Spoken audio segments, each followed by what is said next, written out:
everybody, and welcome to another brand new episode of Strong Style here on this Saturday morning, at least where I'm at, on the Outlaw Nation channel. I am the Outlaw John Rocha, joined by these two awesome dudes to talk all the things going on in the world of professional wrestling over the past week. Aaron Turner, there in Orlando. How are you, brother? Exterminate, must exterminate. AEW. Doing fine. Thank you. Oh my God, there you go. And Chris Burns, the Darkitect, a man of many names who must understand what name changes are all about in the WWE. Chris Burns, how are you, man? I'm very well. Happy birthday, first and foremost, to WWE Raw Women's Champion, Bianca Belair. Oh, right. The NXT shirt, come on. Classic. Everyone asks me if I have like modern shirts too. I keep a few. Nice, not too many. Nice. So happy birthday, Bianca. Happy birthday, Bianca from Strong Style. This is my EST. I don't usually like to do it, but that's my EST. Anyway, we're gonna get into so many things here today. We're gonna talk a little WWE Raw, Smackdown. We're gonna have a WrestleMania fallout here because we didn't do a video after night 2 of WrestleMania because we weren't just feeling it. So we're gonna talk about what happened on that night a little bit, and we're getting some uncomfortable news as well, and then some AEW Dynamite here, and as Aaron referenced, some Tony Khan obsession with some anti-AEW robots or bots, whatever that's all about. But FTR versus the Young Bucks, and fantastic matches all up and down AEW Dynamite, in my opinion, certainly. And some hardcore slaps, some blood, some great stuff going on there over at AEW. And the return of Samoa Joe, who's apparently going after the Ring of Honor TV title. So exciting stuff going on over there. All right. And as we go along, please remember to send in your Streamlabs and Super Chats. I was going to see the Streamlabs address right above Aaron's head, and we already have one Super Chat, so let's bring it on. Chris Miner saying, this is my donation to the Chris Burns / Nikita Lyons Date Fund. Also, I hate all of these main roster name changes like Ludwig Kaiser and Raquel Rodriguez. I better hush before WWE changes my name. Yeah, that's a fair point. And Chris, we'll put a pin in that and get back to the name changes as we get to that section of the show. But we will put that in the Nikita Lyons Chris Burns Fund for sure. If it gets to an absurd number, the date fund, I'm going to start tweeting her every single day. Oh, until she responds to me. That's my deal with you guys. I don't know what the ridiculous number is yet, but until that happens, right now I keep tweeting that Gigi Dolan's my favorite wrestler every single day, pretty much. But I'll switch it to Nikita, and I will get her attention. I promise you guys this. I like what Aaron said. So let's get to 690, 69. Let's get to 690, and then Chris Burns will absolutely start tweeting her every day. So send in your Streamlabs and Super Chats. If we hit that 690 mark, you'll see Chris Burns every day tweeting at Nikita Lyons, and maybe we can break that wall and get her on here as an interviewee, which would be great. All right, Aaron, get us going, brother, man. Where shall we go? Just want to talk a little bit about WrestleMania night 2, because like you said, we didn't really talk about it. For me, I thought WrestleMania night 2 was lacking quite a bit as opposed to night 1. Basically, I'll start with Edge and AJ Styles. AJ Styles, like, one of the best wrestlers in the world, I mean, no doubt. But whatever for WrestleMania, I don't know if it's expectations. I don't know what it is, but it's like every time we see AJ in a big match at WrestleMania, it's like, I feel like it could have been better. Yeah. And then, like, he has a match with Shane. And it's like, well, this match will, fine. And it ends up being like a banger. And I'm like, what the hell is going on? Like, I don't know what that is, but like his match was okay. Yeah. It's all right. What else? Vince McMahon and Stone Cold Steve Austin and Pat McAfee and Austin Theory and all that jumble mess. Like, I understand, like, people thought it was cool. I thought it was too much. I thought it was way too long. Okay. And they should have done it earlier in the show. I didn't need Stone Cold again, but I understood why we got it. Yeah. It makes a lot more sense because we didn't get The Rock at the end. Had we got The Rock at the end, it would have been like way too much. Right. But Vince doing the worst stunner ever, and then the WWE editors making it look amazing on Monday Night Raw when they showed the recap. So that was okay. Vince should never, ever, ever, ever be in a wrestling ring again. It was the first time that I'd ever seen Vince McMahon where he felt human. Yeah. When he took off his shirt, I was like, that's an old man. Yeah. That's not old man strength. That's an old man. It's an old man. Yeah. And I didn't care for that because Vince to me has always seemed like invincible. Yeah. I cannot believe I'm going to say this, but my favorite match of night 2 was Johnny Knoxville versus Sami Zayn. And I can't believe I'm saying this because, you guys know me. You've listened to the guys that listen to the show long enough know that I do not care for stupidness in wrestling. And this was about as stupid as it gets. And I was getting annoyed. I was like, this is awful, this is stupid. And then all of a sudden, the party boy. And I was like, wait a minute. Like, I like this. And then Wee Man came out and body slammed him. And then the giant hand and the mouse traps on the table. I was like, this is just fantastic. Like, I didn't want it to end. And some of the gimmicks like kind of fucked up. Like the boot kind of got screwed up instead of the mouse trap. But they made it work. And it was like dumb as hell. But it like somehow entertained the living hell out of me. And I know Cornette absolutely hated it.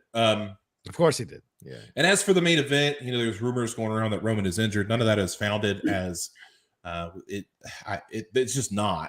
Yeah. And I really think it was Brock Lesnar's last run because Really? Roman rolled out of the ring after it was over and gave Brock the ring.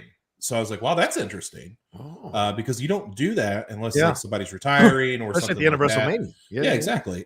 So I thought he gave Brock a send-off, which was interesting. But overall, night 2, not as good as night 1. I think they stacked night 1 and just forgot about night 2. They're like, well, fuck it, we'll see. So, which is ironic because Sunday night is where you want your best stuff to showcase. So people are talking about it the next morning at their jobs or on the message boards, doing all that kind of stuff. So I will agree with you 100%. Didn't quite live up to the hype that we'd seen or that we were expecting from some of these matches. Chris Burns, thoughts on night 2 of WrestleMania? What stood out? What didn't stand out? What were you surprised by? What were you disappointed by, man? I mean, okay, so I'm still learning things about you guys as I'm still the third man here, the newest host of the show.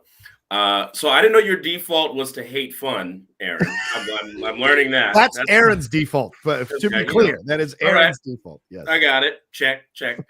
I should reiterate silliness, not fun, but just complete silliness. Okay, all right. Night 2, WrestleMania. To your point, John. Sunday night, the traditional WrestleMania night. You see where WWE's priorities are. Right. And I think that's been WWE's biggest failure in the last few years. Yeah. They put way more energy into spectacle and gaga and whatever the hell Vince McMahon thinks is funny, right? As opposed to good wrestling, as opposed to well-developed storylines, as opposed to us really wanting to see this clash between two people. Yeah. Right. Yeah. And I think that's why night 2 fell like a little bit short. It's like, look, Steve Austin's back. He's going to stun Vince McMahon again for a nice nostalgic moment that had to happen. I think I tweeted night 1. Yeah. Somehow Vince is getting stunned this weekend. Like I know it's got to happen. Right. Yeah. And then, again, Vince McMahon wrestling sort of for some reason, the wildness of the Jackass match, which was like watching outtakes from Home Alone or something like that. Yeah. How do you not know a big hand is about to hit you? There's nowhere to hide it. Even though the Mark Henry tweet about his son making his WrestleMania debut. Great. Fantastic. That was genius. So I think that's kind of where they were kind of off base, because even the 2 serious matches, Edge, AJ Styles, that setup was very much like, I need a match. Who want to fight? Yeah. And AJ showed up. They don't have a personal rivalry. There's no like issue that they're resolving. There's it's literally just, well, who are 2 of the best wrestlers we got? Let's throw them together. And while I'm intrigued about this heel stable that Edge is forming, there could have been a really baked in personal issue with AJ as to why this is starting to happen. Things building on each other. What a concept. And even Roman Brock. It's big box office, but you've billed it as the biggest WrestleMania match of all time. That's what you said. That's what you said. Yeah. Well, Hulk Hogan and Andre might want a word. Yeah. But it's like, okay, it can't be the biggest WrestleMania match of all time if they fought 18 times previous to this. You know what I mean? Right. Like, so I just think that there was big promises that they couldn't possibly deliver on just because they never thought it through. And then I just think that's where night 2 kind of fell short. But still, overall, a great WrestleMania, super entertaining, even though Vince McMahon still takes the worst stunner ever, even more so than Linda. I mean, come on. Stone Cold's even laughed his ass off about how dog shit the stunner was. Right. And the dude who edited that, or lady, you should get a raise. The dude who edited that, Chris. That's for sure. Fucking, he's the star. He's a hero. Well, I mean, even Trump took the worst. Trump just fell over Austin's shoulder. That was the worst stunner I've ever seen as well. But yeah, I mean, night 2 was a little bit of a letdown because night 1 was so electric. I think it would have been incredible to be able to match that, and I think the lineup was never gonna live up to that. You started off with this tag team match with RK Bro and the Street Profits and Alpha Academy, which was fine, but then RK Bro retains, which was a little bit of a shock, but it was kind of a weak retention. Like, it wasn't a incredible move that led to this moment to them retaining the title against 2 pretty formidable tag teams. So I don't know what's happened with the Alpha Academy. They're starting to rack up some losses, so I wonder if they're leading them to a breakup, which I think would be a massive mistake, or maybe it's just their turn to take some L's while other teams rise up here. Lashley and Omos was as boring as we anticipated. Lashley did get the win, but something happened on Raw, which we're gonna talk about a little bit later. Knoxville, Sami Zayn, Aaron, and I couldn't agree with you more, as Chris as well. This was I was just super surprised. I thought it was going to be stupid, and I remember our prediction. I was like, this is going to be dumb. It's not going to work. And it totally worked. The timing of each of the jackass people interfering or coming in was perfect. Just perfect timing. Yeah, the rat trap kind of stuck a little bit, but Sami Zayn deserves an incredible amount of credit for selling that whole thing, carrying that whole thing. His buddy gets to battle Stone Cold the night before. He has to make this work, and Sammy does an excellent job making it work. For all the criticism Sammy sometimes takes, this guy's a 5-tool player, is what they call there, a 5-tool player in the WWE. He's incredible. He can make anything work, and it's great to watch him. The tag team match between the ladies, it was kind of boring, and in the end, Naomi and Sasha got it. Edge, AJ Styles, I don't think I hated as much as everybody else. It was one of those like technical old school matches that you see, and the same people who love FTR for their technical old school wrestling had an issue with this match, and I'm confused by that because this is old school shit that we were watching. Now, the ending, that I do agree with. Damian Priest coming out of nowhere, setting up the camera angle, all of that. AJ's been in like 5 million matches. All of a sudden, some dude showing up at ringside is going to throw him off that much to, cause him the victory. To me, it would have made sense if AJ gets the win, Priest comes in, then they kick the shit out of him and start this stable. AJ, as you know, Aaron, and as you know, Chris especially, he's not shy about starting his own stable. So maybe you could have launched AJ starting his own stable versus Edge starting his own stable. Then we're leading to something that could be really cool down the road with all of them. So I think they kind of blew it. The Sheamus, Ridge Holland, Kofi, they should have just never done that match. What was the point of announcing it was pushed to night 2 if it was going to be 2 minutes? That made no fucking sense to me on so many levels. McAfee, Austin Theory, here's what I'll say. I had all my doubts on McAfee. I talked all my shit on McAfee. Halfway through the match, though, he was winning me over. And him jumping up onto the top rope, doing those moves on Austin Theory, got to give the guy props. I will absolutely admit that I was wrong when I'm wrong. I had no problem with that. That's what real people do, real mature people do. And I was wrong about McAfee. If McAfee gets some more training in that ring, he could actually be a damn good wrestler. So kind of on the line of DDP. A lot of people didn't expect much from DDP. He did the work. He did the time, put it in, and really loved it. And that came through. And the crowd clearly is all in the McAfee corner. So he's already got them in his hand. I mean, having the 7 Nation Army thing helps you have a crowd cheering behind you. But I just think McAfee did an incredible job with that. And Austin Theory, yeah, the less said about Vince, the better. Old man, stay out of the ring. Those arms look like, I don't know, look like sausages at the end of the day. And the Roman Reigns Lesnar match, I would probably talk about 40 other matches before I get to the quote unquote greatest WrestleMania match ever.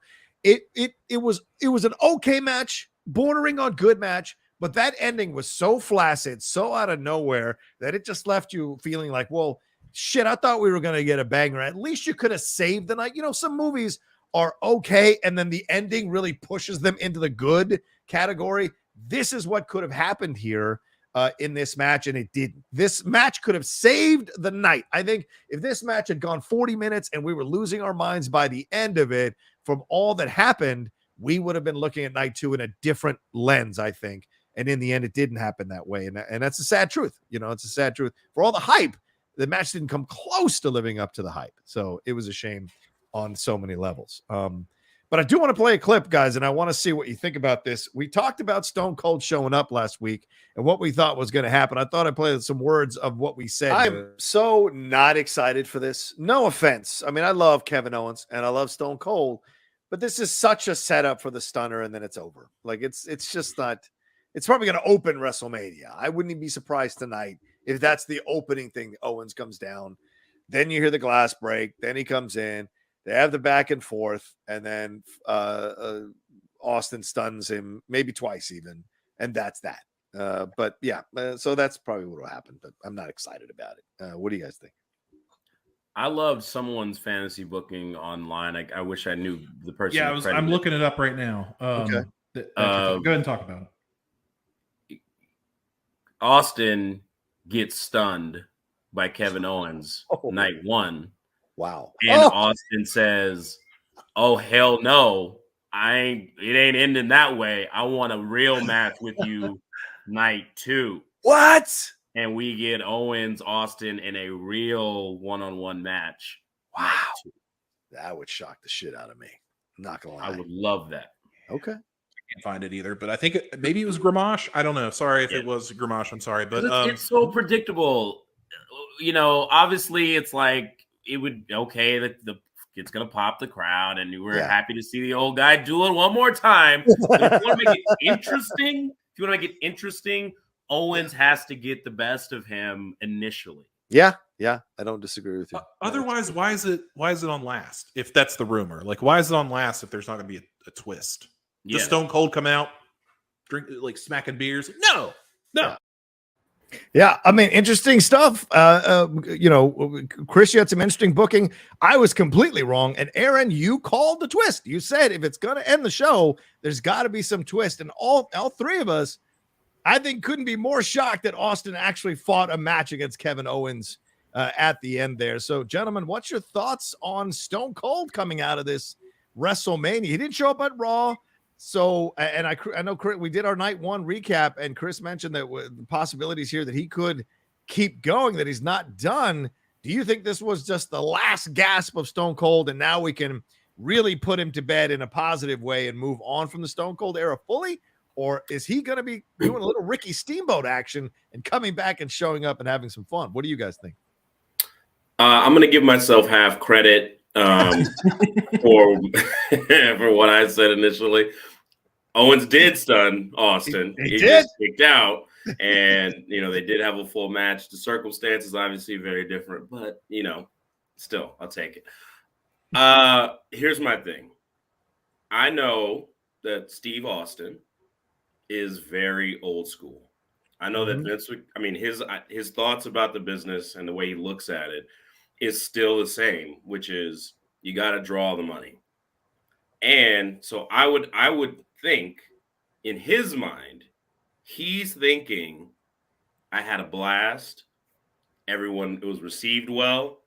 I didn't make myself look bad. You know what I mean? Even though Vince took a shitty stunner, it still all worked out. Now, what could have happened if a proper match was what was advertised as opposed to a confrontation? That could have changed the whole dynamic of what was happening. And I know that that's in his mind. I also know, again, like I think I said before, Vince McMahon definitely is going to want him to come back. Yeah. Definitely going to want him to wrestle again. Definitely going to want him at WrestleMania in SoFi Stadium when it goes Hollywood next year. He's definitely going to want that. So as much as we always think that was it, it's over, it's done. Come on now. Bald Shawn Michaels came back and wrestled in Saudi Arabia, for God's sakes, when he was holding strong that he was never coming back. But, anything they always say it, anything can happen in WWE. And it just feels, it feels like it's not over to me. All right. Aaron, have your opinions changed on this at all as we've had about a week? No, he's done. And I think when he stunned Vince, he was probably like, all right, this is awful. And he started laughing. And I think that's why he stunned Pat McAfee, because he was like, I can't end it. I can't end it like this. He probably called an audible and was like, Pat, I need you to come in here so I can stun you. Yeah. So we can end on this note. And Pat McAfee, I'll be damned if he didn't sell it like a champion. He did. And then he's laying on the ground by the announce table, just pouring the beer in his mouth, like passed out. It's fucking amazing. Great WrestleMania for Pat McAfee. He won me over, man. Yeah, I'm telling you, dude. Like, he could be the next. Like, who would have thought? Like, when we were talking about this last week, I don't think any of us thought, and I could be wrong, that Logan Paul, Johnny Knoxville, and Pat McAfee would have such great showings at WrestleMania. I think we thought it would be okay. Yeah. And then, like, we weren't thinking Bad Bunny level like last year, but my God, like, all three of them did it. So kudos to them. One note about McAfee. Yeah, go ahead. Get some ring gear. What the sparkly tank top and sweatpants? Not doing it for me. You're basically wearing the same fit that Vince wears. And what's a wrestle? Come on, guy. It's WrestleMania. You got an advertised match. Let's go. Come on. Let's get some tights and some boots. Yeah. Let's do it. I tweeted that too, and I had some people coming back. Moxley only wore, that kind of shirt and jeans. I go, because that's John fucking Moxley. This is Pat McAfee, who said this is a lifetime dream. Get some fucking ring gear, get some unique look, get something that takes advantage of the situation. Do you think do you think Bianca needed to come out with that marching band? Hell no, everybody knows who Bianca is, but this is Wrestle-effing-mania. So show up with your best stuff. And McAfee coming out in something they just stepped out of the bar in at 3 a.m. drove me insane. It drove me insane. So speaking of which, did you see the video of McAfee on the plane afterwards? No. My man was wasted, and he earned every bit of that. So shout out to Pat McAfee for I agree with you, though, Aaron, what you said, too, about Pat. He took it like a champ. That's how you take a stunner, ladies and gentlemen. You don't fly all over the ring like Austin Theory and The Rock, God forbid. You take the stunner straight up, and then you're out. I love that. Those are my favorite ways you take the stunner. It's called a stunner, not a shocker or anything like that. It's called a stunner, which means you're stunned. You're out. So. Well, I mean, let's even just run. I'll just run it down real quick before we move on. Like, Pat McAfee got a match at WrestleMania. He won at WrestleMania. He got to wrestle Vince McMahon at WrestleMania, and he took a stunner from Stone Cold Steve Austin at WrestleMania. Yeah. Dude, like, kill him. Like, kill me after that. I don't need anything else. check. Yeah, you guys know if you get a shot to be shined like that, it's because they really see a future for you. So certainly it's not the last of Pat McAfee by a long shot in the ring or outside the ring for sure. All right, before we move on, I just want to remind you all that the Streamlabs, the Super Chats are open. The Streamlabs address right above Aaron's head. It's also in the description of the video. I'm going to pin it in the chat just now. We've only got 19 likes and 70 people watching. Come on, people. Hit that like button. Give us some love here as we go along through the show. All right, Aaron, where are we off to next, my man? All right, so we are going to WrestleMania Raw. The night after WrestleMania is usually a big-time Raw. And this one, I think, was a little lacking, but we'll get there. We're going to run down what happened, and we'll go over it. We opened with Cody Rhodes cutting a promo on Seth, cutting a promo with Seth Rollins interrupting and then shaking his hand and walking away. And then we have newly crowned WWE Women's Tag Team Champions, Naomi and Sasha Banks, defeating Rhea Ripley and Liv Morgan, which they teased the split between Morgan and Ripley as Ripley walked away. And they even showed backstage Rhea Ripley. There was some purple light behind her. We'll talk about that in a minute. And somehow they got a title shot even though they lost. But anyway, we'll move on. Maybe my favorite part of the show, Elias, nay, Ezekiel showed up on Raw to confront Kevin Owens. Talk about that for sure. The Miz defeated Dominic Mysterio, and then Veer came all over the Mysterios. Bianca Belair cut a promo. Braun Breaker defeated Dolph Ziggler to win back the NXT Championship. Queen Zelina beat up Carmella so she could get written off TV for her wedding this week. Austin Theory and the Usos defeated Finn Balor and RK Bro. Edge and Damian Priest cut a promo about their new stable, which we'll talk about that. The Street Profits defeated Alpha Academy. John alluded to that earlier. Another L for the Alpha Academy. And Roman Reigns closed the show by just being awesome. So, guys, thoughts on Monday Night Raw? I'll say this. I thought the Cody Rhodes promo was good and emotional, but this is an AEW move to bring in a free agent and immediately have them talk about wanting to go for the title right off the bat. And they set up Shinsuke, which we'll get to later, to be the next person to face Roman. Are they going to have Cody Rhodes be the one that snaps Roman's streak and takes this? That would shock me on so many levels. That being said, Cody was right. And in a way, it's an interesting promo that he cuts because he's basically saying, Vince, you never booked my dad to hold the belt here in the WWE. You put him in polka dots, which is something he's said before in previous promos and other times when he was at WWE. So this tracks, but I hope this works out. You know, I bought the emotion, but in the end, this feels like title or nothing. And if he doesn't get the title, 6 months from now, are we stumbling all the way back to Finn Balor territory for Cody Rhodes? That's my greatest fear. Rather than building him through it, and Rollins coming out, certainly we're going to have a Cody Rhodes Rollins program, so that's going to be fun. But like once he gets there, if he doesn't win the title, what happens to Cody Rhodes? That's my thoughts afterwards. Elias, the Ezekiel thing was weird, funny. It felt like Damian Sandow. Here we go with the Damian Sandow thing. I don't know how much people are going to be all aboard with it because he looks so weird without the beard. Maybe it'll work. I don't know. Veer, what a great intro. Holy shit, what a great intro. Absolutely demolishing the Mysterios. I was down with that. Like the Bianca Belair promo, her black eye from Becky's heel hitting her during that moonsault or whatever Becky was trying to do when she didn't get enough lift and totally nailed Bianca, but she looks strong there. The Braun Breaker Ziggler, why is an NXT championship happening on Raw? That was weird to me on so many levels. Maybe they're doing it as a tease to get people to go to NXT 2.0. I don't know. The Zelina Carmella thing was fine. Carmella, she's doing her thing. She's going to roll and do her thing with Corey Graves. But I wish Zelina was better on the mic. I like Zelina, but I'd like her to be a little bit better on the mic. And I think that's one of those things that kind of holds her back from being like true full superstar status. The Edge and Damian Priest thing is fun. Street Profits getting the victory is fine. Roman Reigns cheesing the SmackDown stuff, bringing the bloodline together. I'm all down with that. And I'm absolutely down with the Liv Morgan Rhea Ripley thing because clearly she said she talked the higher ups to give them a rematch next week.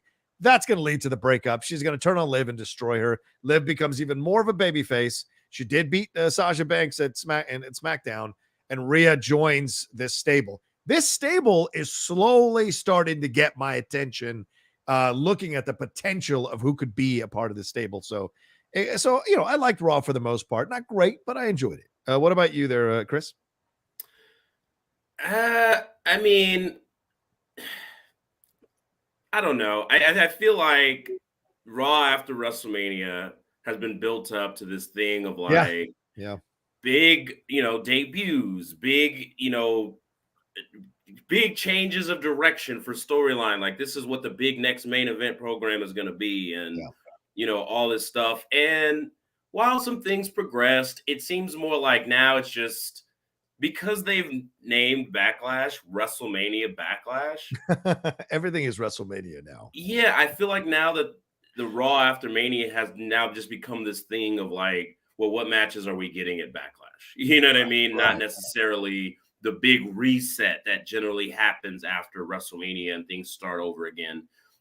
That Xavier Woods weirdly referenced on SmackDown. Like they start talking about records. I was like, when did WWE ever give a fuck about records? Yeah.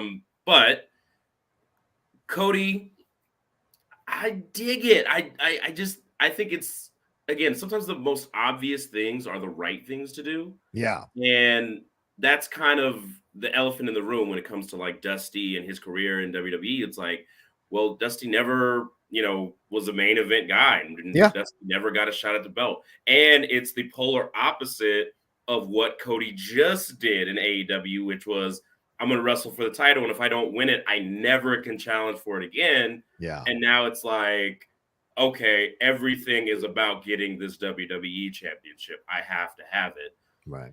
And then it's intriguing, like, well, I guess it's unified now, right? So that means he has to cross paths with Roman sooner or later. That's what I'm saying. It's just like, holy cow. If I'm WWE, just do it then. Yeah. I don't think Shinsuke Nakamura, I love Shinsuke Nakamura. He's, obviously the namesake of the show, but they haven't built him up as a threat in how long? Yeah. Like he's been, he's sort of had second billing to Boogs this whole time. So now they're going to just feed him to Roman. I don't think that does anything for anybody. Definitely doesn't do anything for Roman. Yeah.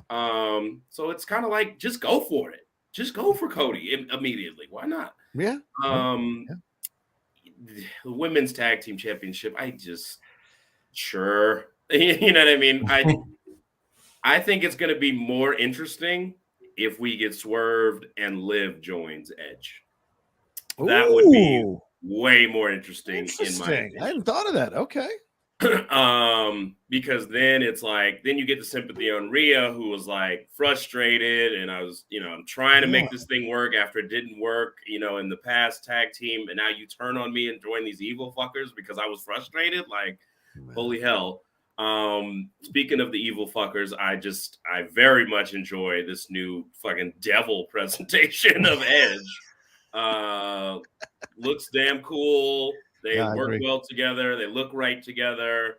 He's saving Damian Priest. He's saving Damian Priest, man. 100%. Brody King, let's simmer down on the. He said he was joking. He said I know he was, but let's just relax a little bit here.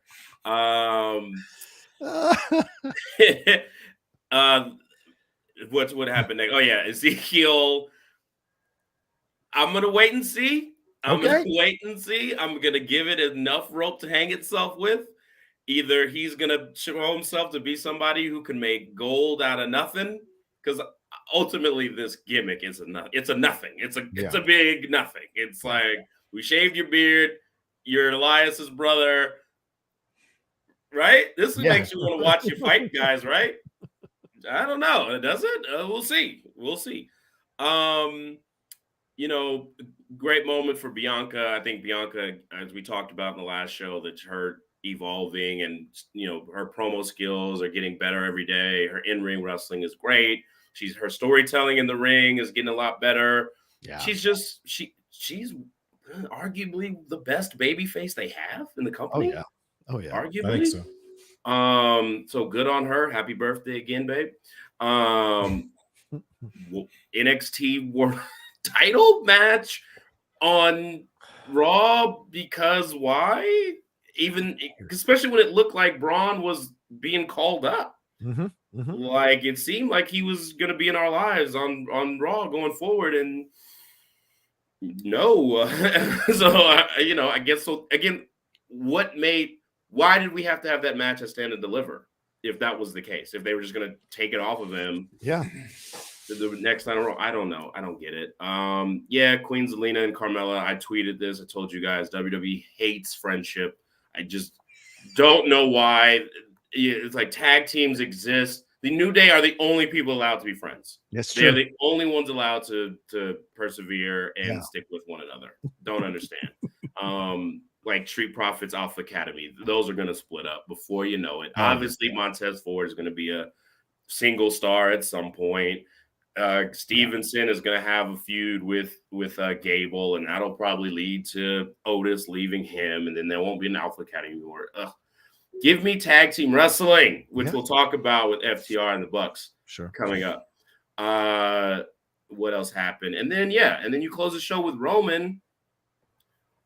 I mean, come on, man. You're the Raw. You're just as much the Raw champion as you are the SmackDown champion.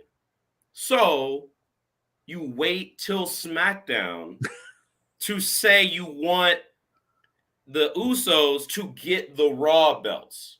Yeah. You're on Raw and you didn't say anything about it. I need a temple massage with some of just the very basic elements of storytelling that WWE ignores, doesn't understand, it seems like, or just don't effing care. You know what I mean? I think that's probably more so what it is. But, so that was Raw. It was fine. Did not live up nearly to the whole hype of Raw after Mania. Like I said, we got some story progression. I'm interested. They haven't lost me. I'm interested. Yeah. So it's a lot of let's wait and see, I guess. Yeah, Aaron, 9 times out of 10, if you hype something up rather than let it organically happen in the WWE, it never lives up to the hype. So thoughts on Raw, brother? Man, like you guys have said, like the Raw after WrestleMania is like this big deal, right? Like it's been built up as this big deal. And WWE riding so high after this WrestleMania, which was received pretty well, I would say, by the majority. Then here comes Monday Night Raw, and I got to quote Dennis Green and Rocha. I think you might know where I'm going with this. We are who we thought they were. And they come out, and they bring out a Raw that's flatter than 4 o'clock. And I'm like, what the fuck is this? You want to crown them? I'm going to go ahead and I'm going to say it. And I'm going to go back. I'm going to push back against both of you guys. Ooh. I've heard this Cody promo 50 million fucking times. Yeah, fair. His dad was Dusty Rhodes. We fucking get it. He was in polka dots. We fucking get it. I get it. Like, I understand you're trying to endear yourself back to the WWE crowd. Like, bro, we didn't forget. Like, we didn't forget who you were. Yeah. You were just in another place. Like, we didn't forget. Obviously, by that reception, people didn't forget. So I feel like I've heard it before. Hilarious moment to start off the show when they cut to Cody too quick and he's just standing there in the Cody Vader and it's like halfway up. It's kind of funny. But I mean, the promo's good. It's good every time, but it's just the same promo. Yeah. And it doesn't look like they're moving forward with the title program with him and Roman. It looks like he's getting a feud with Miz. And a lot of people online were like, hey, he comes back to the WWE to start a feud with the Miz. And I'm like, that's the fucking perfect person. Like, that's exactly who he should be feuding with. The fucking Miz. Because it's perfect. Yeah. God, the Miz can do wonders, man. Just give the Miz a chance, for God's sake. Chris, I didn't put this in the notes, but I got to get your thoughts on this. You were totally right. MVP turned on Bobby Lashley. And it has Omos. Hold still. Just to clarify how right Chris was. Don't bring the Almighty back to lose. That just seems ridiculous. So even if it's got to be by MVP, oh God, I just had a thought. Are they going to turn MVP on Bobby Lashley and he joins the Mox? It's been so good. Oh no! You want to talk about the most WWE decision? That's what they would do. They put MVP with Omos. Oh no!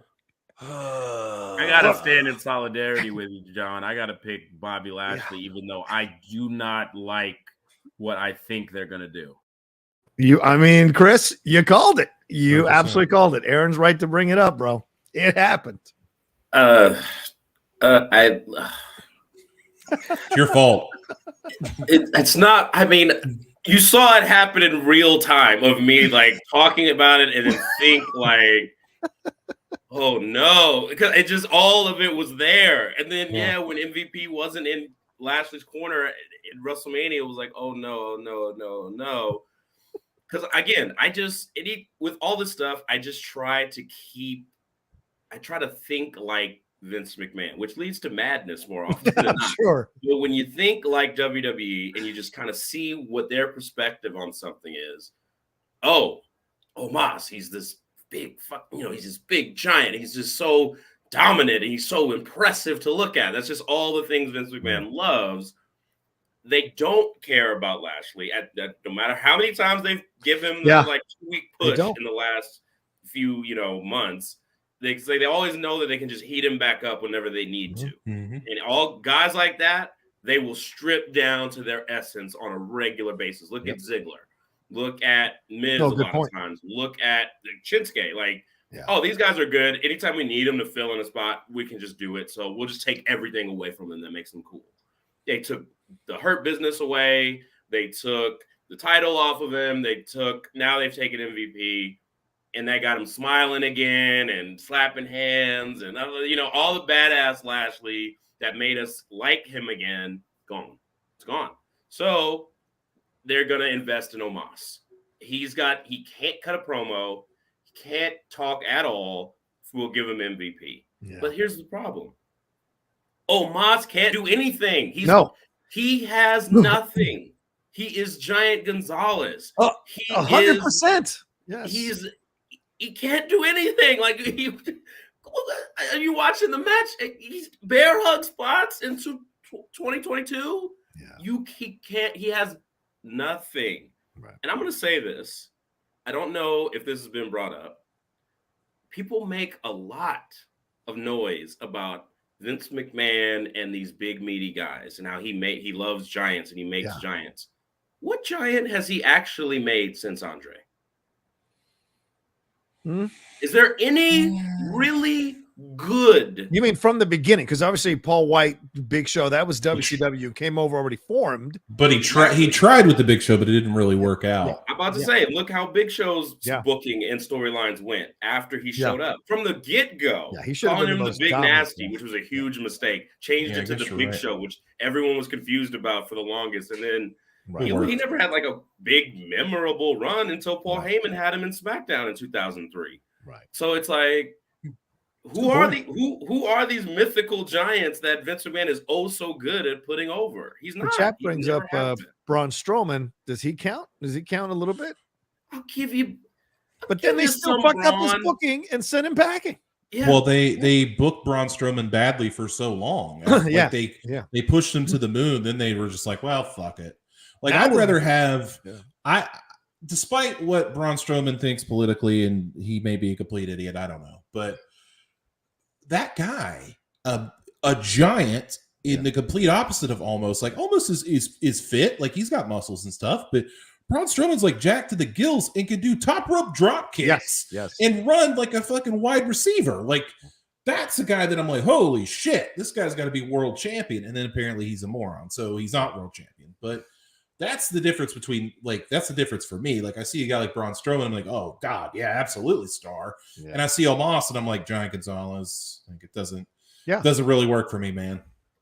His obsession with certain guys, you're absolutely right, Chris and Aaron. His obsession with certain guys that look a certain way to try to make them work, even though everybody who watches them just sees a clumsy, awkward, plotting human being that really scares no one in the ring. And it looks like if you can run at least 5 miles per hour, you can elude them at any point. It's ridiculous to see that kind of stuff. And so people bring up Kane and bring up Big John Studd, The Undertaker, and Kevin Nash. Totally get it.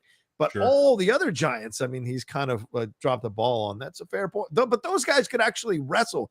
That's the difference. He tries to push guys who cannot wrestle, even though they're big. That's why he pushes them, because they're big. And that's where the problem lies. And he tries to make the public believe that they should care or believe that this guy can beat people up. I mean, I would argue MVP got better shots on Lashley on the turn than Omos did. Well, yeah. So it's a little frustrating to see that kind of shit, because it's like we have to buy this nonsense for a little bit longer. And this is just going to bury Bobby even further, because nobody's going to give a shit. Nobody gives a shit about this stuff. Which is why I am so nervous for Walter. I don't call him. Yeah. I'm so, I mean, it's literally like watching your baby walk for the first time. I am watching this guy wrestle on SmackDown like, oh, okay, he's still chopping. Okay, change his music. They change his music. All right, that's fine. He only has one member of Imperium. They're not calling them Imperium. They broke up Imperium. It's okay. He all right, they're still doing the hand behind the back thing. He chopped him. Okay, it looked like it hurt. Oh, okay, but power bomb. Oh, okay, all right. He's okay. He's still okay. Oh, God damn. I'm gonna be watching like that every single week, because it's just like I just don't trust them. Walter's perfect. He's perfect. He's a perfect pro wrestler, and he's on the same show as Roman. I just no, I don't know. I don't know what's gonna happen. I'm so scared. Yeah.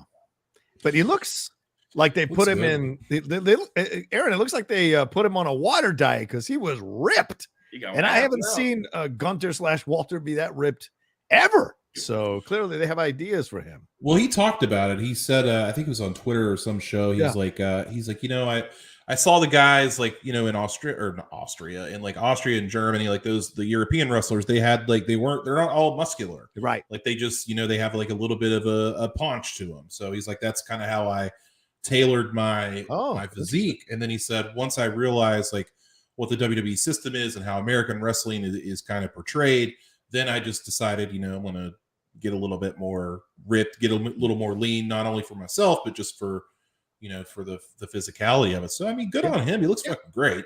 Looks like he went into that Captain America machine. It was just like, boom, there he is. Looks fucking fantastic. So shout out to him for doing that. But I just want to give one more thing about Raw and then we can move on. Okay. Rhea Ripley in the back, the purple lights. Maybe we're getting her with Edge. I feel like I predicted that on the show last week that Rhea Ripley would join this group. And as much as I like Chris's intriguing Liv Morgan's switcheroo, I think Rhea should join because I think she fits perfectly with Edge and Damian Priest. And I think that once again, Rhea Ripley should be that Rock to Bianca Belair, Stone Cold Steve Austin. They should grow together through the years and be rivals for years because that is your pillar, your whatever you want to call it, your foundation for that division now is those two. Yeah. And I think you got to run with that. And eventually Rhea's going to be a badass heel because I think she works better that way. She has the look of a badass heel because it's not going to be Ronda. And and she should be going after Bianca Belair, who's the consummate babyface and maybe the best, like Chris said, the top babyface in the entire company. Yeah. Yeah. There's, and Bailey's on her way back. So, I mean, there's going to be a lot of fun on both sides of the ledger here with the women's division very, very soon for sure. All right, let's get a couple of Streamlabs here that came through. Adrian says, hi, why are they unifying the belts? I understand Roman Reigns, but why the tag team championship? And who do you think will be the undisputed WWE tag team champions? I was impressed with Wheeler Yuta on AEW too. Thanks. Yeah, we'll get to AEW in a little bit here, Adrian. So, gentlemen, who do you think are they going to unify the tag team belts like Reigns wants and really Vince wants? And who do you anticipate will win this thing? 100% they're going to unify the tag team belts because it doesn't make sense otherwise. They got to unify the women's belts probably too because yes. First of all, they don't have the personnel anymore to create new divisions for every single title across both shows. They've let go so many people and everyone who's left are clinging on to the credibility that WWE has given them because of bad booking. So it's like, and then the rating that they popped this past week on Monday Night Raw of over 2 million, they haven't seen that in a couple years at this point. Yeah. That's the Roman effect of having him on both shows. So, and I think I said it the first episode that I was on the show, you can't be the man if someone else is. Yeah. Right. Just the psychology of that, of like, I'm the champ, I'm the man. Yeah, but me too. What? You know what I mean? Like, how does that work? It's still one company. I get it, it's two brands, but Raw and SmackDown are generally in a similar market as one another week to week to week. Yeah. So it's nothing for the champions to travel to both shows. And then you could create unique matchups and you make the mid-card belts more important because Intercontinental title is on what? SmackDown now? Yes. Yeah. So exclusive to SmackDown, US belt exclusive to Raw. So it gives the undercard guys something to aspire to and then eventually take on the traveling world champion. Right. It's the Ric Flair effect. It's the NWA champion effect. He goes to the territories to take on whoever the best is at that time. And usually that person is holding that territory's belt at the time. Yeah. So it's like, you can easily make this organic and make it work for your entire roster. So I just think it makes so much sense with the tag team belts because, as we've talked about, they break up every tag team. Happy Corbin and fucking Madcap Moss aren't even friends anymore. And it's just like, so streamline it all. Let the world champions travel. Leave the mid-card belts where they are. And let's spice it up. I think that it works perfectly fine. I don't think we need to end the brand split. I think that it makes all the sense in the world, and it gives wrestlers time off, which is desperately needed in that company. So just let them travel, combine and travel. Yeah, I don't disagree with that 1,000%. All right, let's see. Aaron, did you have a shot? Sorry, Aaron, who do you think will win it? Who do you think? Do you think they'll do it? Sorry about WWE doesn't care about tag team wrestling. It's true. It's true. They don't put a lot of juice behind it, no matter what it is. I did want to make one quick note about Braun Breaker and Ziggler. Makes no sense that they did this because Ziggler and Breaker had a great match at Stand and Deliver, great match. Yeah. And I was like, all right, well, Dolph Ziggler and Mandy Rose are going to get back together and we're going to see this toxic twosome run NXT. I was like, that sounds at least kind of cool. Yeah. And then they give it right back to Breaker. And then on NXT, they give the tag belts right back to Toxic Attraction, who lost them to Raquel and Dakota Kai at Stand and Deliver. And Dakota Kai and Raquel were not friends 2 weeks before. It made no fucking sense, okay? It was just stupid, and it was dumb. So stop. You shouldn't be winning another. If it's supposedly equal, you shouldn't be winning another program's belt on another program. It just makes no sense in their top belt, I think Ziggler was there to give Breaker see if he could work a workers match, because Ziggler's a great worker, and I think he proved that. And then I don't think he needed to get it back. I don't think whatever. I think John, I think he might have missed a super chat earlier. Oh, sorry about sorry about that. Let me. I wanted to get the Streamlabs too. One more. Yeah, sure. Last Cinema Sailor, the first WrestleMania, and it was my first WrestleMania that I was watching, and it was amazing. Wow. The experience, spectacle, and the fever pitch energy of the crowd is something that will stay with me forever. Oh, he was there. Nice, Last Cinema Sailor. And the fact that it took place in the Republic of Texas, my home, was the ultimate treat. Y'all missed out. Certainly, Mr. Burns was feeling the hurt of not having been there for night one, for sure. So, awesome, dude. Did you give me a cup? You got an extra cup. I'm in need. So I got a collection. Last Cinema Sailor, did you get Aaron the cup? He needs the cup. So, J&B saying, I haven't followed wrestling in a while, but I just love it listening to you guys be passionate about stuff you love. And I looked up Nikita just now. Oh my, chipping in for the Nikita Chris date fund. Come on, ladies and gentlemen. Send it in. Woo! Send in your Streamlabs and SuperChats as we go along. We want to see if we can figure this thing out. No, you want to take her to a classy establishment. Applebee's. Yeah. Hey, now you're talking. 2 for $20. Anyway, all right, so send in your support, ladies and gentlemen, as we go along here, and shout out to Last Cinema Sailor. Glad you had a great time, brother, man. It's I've never experienced a WrestleMania. Hopefully next year we'll experience a WrestleMania, but we shall see for sure. Maybe even as press, which would be nice. All right, Aaron, where are we off to next, man? All right, so we're going to talk about NXT for a minute, and it's Nash Carter of NXT. You may know him as one half the former NXT Tag Team Champions, MSK, also known as Zach Wentz in Impact. He is married to Kimber Lee, who's a former wrestler in Impact Wrestling.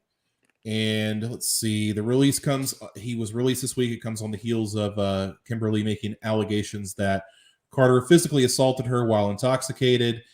She also uploaded photos of Carter with a Hitler-esque mustache doing what appear to be Nazi hand gestures. And from all I can read, that the WWE was more upset about the Nazi hand gestures than the alleged spousal abuse. Of course, we are speaking in hypotheticals here, as nothing has been charged or filed against Carter, so innocent until proven guilty, of course. But there you go. Wow. So what do you think of this dumpster fire, Chris? Listen, all of these kind of things, it's so tough. I can't really speak to the domestic abuse things because that's got to be worked out. I hate when these things get worked out in the court of public opinion. She's lodged a complaint. I want to believe women, and I also want it to be worked out in a court of law so that the appropriate people who need to see consequences see those consequences. Yeah. As far as the the Nazi Hitler thing, it's just like, yeah. I mean, you don't leave a company too much of a choice if that's indeed what you were doing. Like, there's just really not a place we have, one of the things about this country is we have freedom of speech. You can say and do whatever you want. The consequences, you do not get to choose. You do not get to choose how people respond to it. Right. As someone of color and as someone who has dealt with racism and all the things, have your fucked up archaic beliefs. Have them. Have them. What happens to you when you express them publicly? Yeah. Guess what? That's on you. That's not cancel. I'm not going to be consequences. I'm not going to lose sleep over what happens to you because of that. I'm not going to lose sleep because you may hate me or other people or any of that stuff. Yeah. Dude, so you fucked up. You fucked up, and it is what it is. And that's what it's got to be. So, it's unfortunate. Anytime that anyone in this industry or any other is accused of just heinous things like this, you just hope that the truth sees the light, and that, like I said, the appropriate consequences are dished out. Because I know there are a lot of people who are like online saying that, Kimber is making this up and she's upset that Nash Carter is dating Gigi Dolan apparently, and served her with divorce stuff, and she had kind of made these allegations before and then backtracked. I don't know. So I'm just, like I said, I just hope that whatever the truth is, that it does come to light, that the appropriate things happen, are dealt with. But for him, I think it was the right thing to let him go. Yeah, and look, it's 3 dudes talking about this, so obviously, a female presence I think is always nice to hear from in a situation like this. But I will say this: the people online who are like, "Why are you going to Twitter? You need to go to the police." But by the way, she deleted her account. I just went to look at the tweets. The tweets are gone. She deleted the account or put it to private or something. You can't see the tweets anymore. And some of the responses, just looking through some of the responses, dudes like, "You should have gone to the police." You have no fucking idea what it's like to be in an abusive relationship, and you're stupid. Things of saying something like that are because you've never been in one. You have no fucking concept of what it's like, especially for a woman, especially a situation like this, that and all of that. So, but that being said, we don't know the ins and outs of this relationship, and we don't know what was going on with them. Is physical violence ever okay? Clearly not. But there's all this other stuff going around. So we can't sit here and opine as if we know what the right point of view is to have on this. And who knows what her motivation is besides making sure people know who this guy actually is. There could be a lot of stuff going on. That aside, a private company, or even a company that's gone public, has a right to decide who works for them and who doesn't. So if Nash Carter's out here with Hitler mustaches and anything that ain't the way to go with this guy, plus some anti-LGBTQ comments, then they can let him go. And no matter what position they're in, they let him go. So that's their prerogative, and they're allowed to do that. And that's what happened here. And Chris is right. Like this, people jump all around about cancel culture. There's no fucking thing. It's called consequences culture. And if you do some shit, like take your dick out and jack off into a fucking tree in front of comedians, guess what? Or a female comedian, guess what? You're going to lose your job. You're going to lose your status. That's not a canceling. That's a consequences. And those are those things. Will Smith banned 10 years by the Academy. Completely insane punishment. But the consequence, because he slapped Chris Rock, they didn't cancel Will Smith. He had consequences to his actions. That's how it works. And so, to me, this is what happened here. This is not a cancel culture situation. This is just, they don't want this person representing them anymore, representing their brand. And they're really paranoid about their brand and careful about their brand. And they made that decision. And who knows if the Braun Strowman release was influenced by his political views, which he's been very clear about. We just don't know what goes on behind the scenes, this kind of thing. So, but a company has a right to decide who can work for them and who doesn't. So, I've had a very close family person to me be assaulted, and then when they did take it to the police, the person that was the assaulter, was well connected and was connected to these people, so they wouldn't touch it. Yeah. So then they had to go to another county over where they would touch it. And then they saw the evidence and said, we're not going to touch it. So, it's another one of those. I don't know, man. Like that whole thing is just that whole situation. I don't know, because like I believe victims I believe her that it did happen. Why would you lie about something like that? There's no sense in that. So so that part of it is horrible, and hopefully they get that worked out. I hope it's not true, and I hope they can both of them can live amicably and happy apart. The other thing is, if you're going to be going around and being in Nazi getup, because there's only one reason you shave your mustache that way. Like nobody does that. The only people that have weird mustaches are Hitler and John Waters. And you only do that for two reasons if you're John Waters or Hitler. But I mean, to be fair, Michael Jordan did that for about a year or two. But yeah, okay, fair. You don't want to do. You don't want to have a distinct mustache that people tie to a person that committed mass genocide. But what I'm saying is, like, if you're going to do that to the point where there's pictures of it, what are you doing behind the scenes where there's not pictures? Great point. Like what if you're like bold enough to put it out there? What are you not putting out there? So. That's fucking weird. And yes, I will acknowledge Gable Steveson as well. I wasn't even aware of that till this week. I had to look that up. I was like, whoa, okay. I guess that was weird. So I'll keep an eye on that for sure. Austin Theory was another person that kept getting brought up this week. And I don't think anything ever came of the Austin Theory stuff. I think it was all BS. I could be wrong. I don't know. I'll keep an eye on that too. Velveteen Dream as well. I'll keep an eye on that. I mean, I know we know about that one, but we'll just keep an eye on that. But terrible situation. Nash Carter was, they just won the tag team titles back. Yeah. They just got over this bullshit with Izzy's father that got kicked out of Full Sail or whatever. They just got over all this crap. Nash Carter and Wes Lee are getting their first WWE action figures as well, and they're both DLC for the new game coming up. So it's just like the completely wrong time for Nash Carter's career, and I hope that it is, I hope that something comes out of this good for Kimber Lee, where she can get closure and she can get hers and move on, and all that kind of stuff. I'm trying to say the right thing here, like just everybody be happy and stuff. Fair enough. And if you did wrong, pay for it. Yeah, own up to it. And this is the price. All right. No Streamlabs super chats. Let's move on to something else that Aaron has been dying to talk about the whole show. Aaron, let's get into it. Okay, first of all, guys, I thought this was fake. Like many times, I was like, oh, somebody got hacked. But this is real. Tony Khan, the co-owner of All Elite Wrestling, co-owner of the Jacksonville Jaguars, owner of Ring of Honor, co-owner of Fulham FC, put out a tweet, and recent guest of the show, and is never coming back. Said, put on Twitter. I don't know that for a fact, but maybe.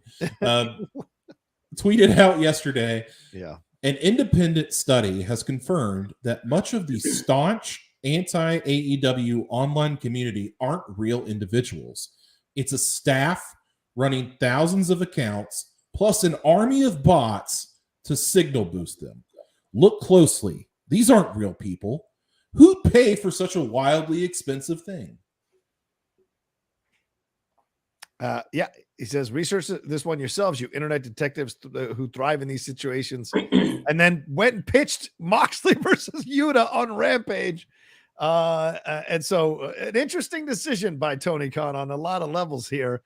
Aaron, you changed your name on Twitter to Paid Robot. I think you should get first dibs on this story. Go ahead.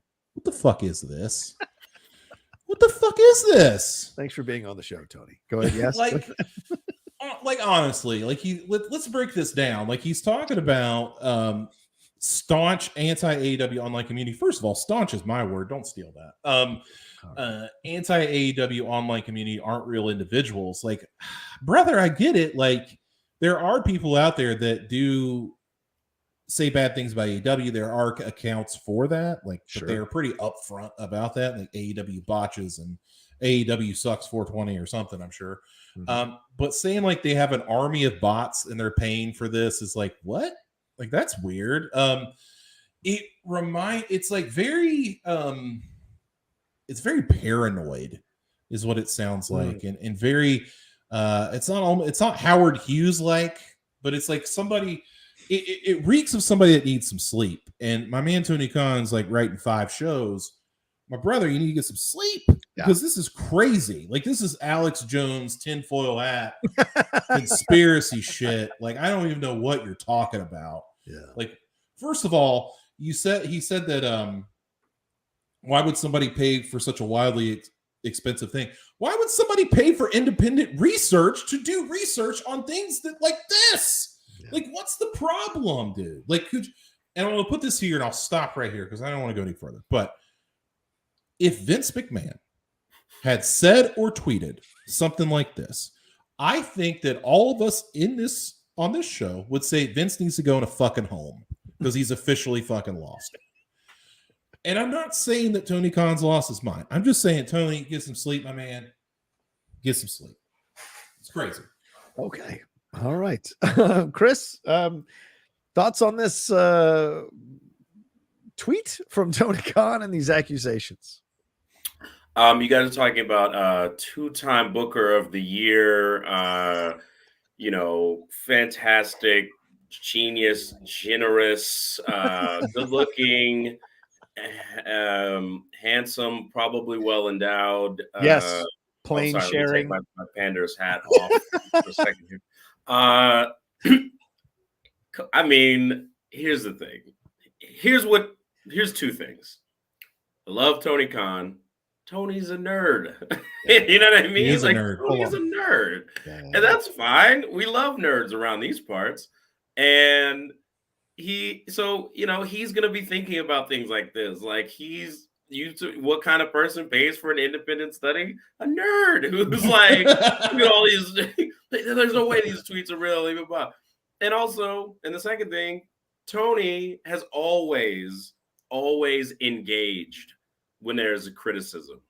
Always engaged. He is not that guy who lets it roll off, his back like water. He's not Vince McMahon who ignores the criticism and like thrives on it actually when people hate on him. Mm-hmm. No. Tony always engages. And he's somebody who constantly pokes the bear. Of course, he's going to imply that the WWE is like trying to sabotage them and take them down. It just so happens that this story comes out around WrestleMania week. I mean, come on now. It's all about hype. It's all about continuing to beat this drum of look how whack WWE is. We're the cool thing, and they're trying to take us down. It worked very well for WCW not even so much WCW in the past. ECW was all about us versus them. They are trying to take us down. You got to stick with us. We're the ones fighting the giant, even though they were getting paid by the giant. Mm-hmm. But they were really good at drumming up that sentiment. And I think that Tony's just kind of playing into that and using his nerd tendencies to sort of continue to beat that drum. Which, look, the guy has pulled off some spectacular things in his tenure as AEW owner and president. And, if he can actually one day figure out a way for the AEW and WWE to do business, that he's a legend. Oh, yeah. So let's figure it out. Yeah. Yeah, look, I don't know what to say about this. I mean, to me, here's what I love Tony Khan when he was on the show. Great meeting him. He was a lot of fun. As Chris said, he's a nerd, so I enjoy and connect with nerds. I love having people who are deep into something, and certainly he's deep and very, very knowledgeable about what he loves. This is either as Chris said, a poke into the bear or a fun way to kind of mess with wrestling fans. And yes, Aaron, you're right. The man's writing 5 shows. I mean, maybe, sometimes you can just have too little sleep and you're just like, fuck it, this makes sense. I'm going to tweet this. This makes a lot of sense, and get into a situation, and so that's kind of where you might find yourself with this moment. Or he is just doing this to kind of needle things just a little bit because this is something that is someone who is lower on the power scale does. Oh, there's people coming after me. It's a rigged system. It's fixed. Blah, blah, blah. It's all those things. And it doesn't scream like Vince letting it all roll off his back for the most part, unless you're Bob Costas, then he's smacking your clipboard out of his end. For the most part, he lets it roll off his back. That's how you got to act, And so you can't be acting like my brother Mike Kalinowski, who used to get into Twitter fights with everybody all the time, no matter who it were.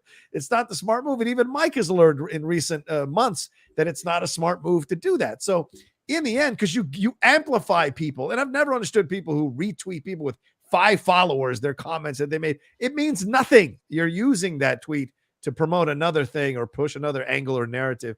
And the same thing here, not citing the research, not linking to anything, not saying where these bots came from. You've provided no information. And so it's a fascinating decision to tweet something like this as the head of a company. My belief, I want to believe, is that this is an angle to something. And so I hope that's what's happening. But if not, clearly my brother needs to get a little more sleep because this is something that's beneath him to do. I feel like Chris has something. Yes. What if?